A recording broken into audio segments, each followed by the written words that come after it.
urgente. O ministro Luiz Fux acaba de surpreender o país. Ele votou pela anulação de todos os processos do 8 de janeiro, declarando que o STF não tinha competência para julgar os réus. E mais, em 2 casos analisados, uma ré foi absolvida e outro teve a pena drasticamente reduzida. Uma reviravolta que pode mudar o destino de centenas de famílias e abalar os rumos da política nacional. Isso aqui é urgente. O ministro Fux anulou os processos contra os réus do 8 de janeiro. Então, bom dia para você. E me diz uma coisa, existe algum jeito melhor da gente começar o final de semana do que com justiça e com esperança? Porque foi exatamente isso que foi trazido para o nosso coração a partir do que acabou de acontecer com a notícia de que o ministro Luiz Fux passou a votar para declarar a nulidade de todos os atos do STF nos casos dos réus do 8 de janeiro. Ele basicamente aplicou toda a fundamentação que ele já tinha aplicado no seu voto no processo contra Bolsonaro e pegou isso e aplicou, trouxe agora também para os casos dos perseguidos políticos do 8 de janeiro. Mas isso aí importa? Muda o resultado? Eu vou te contar por que isso é importante no final e eu vou começar traduzindo esse voto para você de um modo muito simples. O ministro Fux, ele está votando para derrubar tudo, para não deixar pedra sobre pedra em todos, absolutamente todos os casos do 8 de janeiro e da trama golpista. E se você gostou disso, já deixa aí um like, senta o dedo no like para animar mais gente nesse sábado. E olha só o que o ministro Fux fez em primeiro lugar, segundo a Globo News. O ministro declarou a nulidade de todos os atos, inclusive do recebimento da denúncia e a incompetência do STF para julgar a ação penal, assim como fez o julgamento do núcleo crucial da tentativa de golpe de Estado. Mas não é só isso, gente. Calma que fica melhor. Na análise de um caso criminal, um juiz analisa 2 coisas. Primeiro, se o processo é válido ou não, se ele é válido ou se ele é nulo, então. E essa é a primeira parte. E depois o juiz vai lá e analisa o mérito do processo, ou seja, se os réus devem ou não ser condenados, se eles são ou não culpados. Então, depois de dizer que os processos são nulos, que eles não ficam de pé, que eles não têm validade, o que derruba tudo, veja então o que o Fux disse em relação à segunda parte, em relação ao mérito dos processos, ou seja, em relação aos réus serem ou não culpados. E aqui ele examina as provas, os fatos e a aplicação da lei. Dá uma olhadinha aqui no que o ministro decidiu.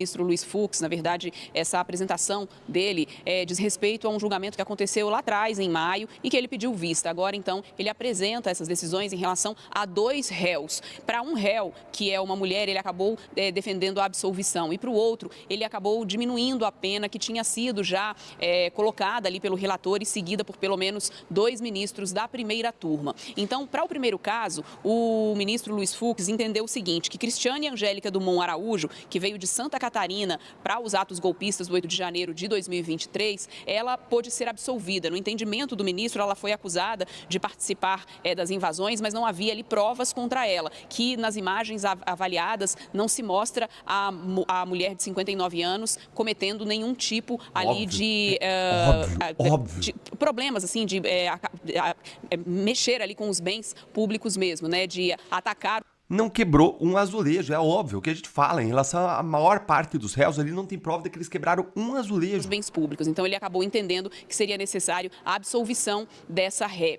E no caso de Lucimário Benedito de Camargo Gouveia, que veio de Goiás aqui para Brasília no 8 de janeiro de 2023, o ministro entendeu que ele deve ser condenado apenas a 1 ano e 6 meses de prisão por deterioração do patrimônio tombado. Ele acabou abrindo mão, então, das penas para esse réu no que diz respeito, então, aos outros crimes, como, por exemplo, incitação ao crime. Esse foi, então, o entendimento do ministro Luiz Fux em relação a esses 2 casos, sendo que a primeira turma do Supremo Tribunal Federal já tinha tido formado maioria, para poder, então, condenar esses 2 réus a 14 anos de prisão por pelo menos 5 crimes que foram listados pelos ministros da primeira turma. Leilane.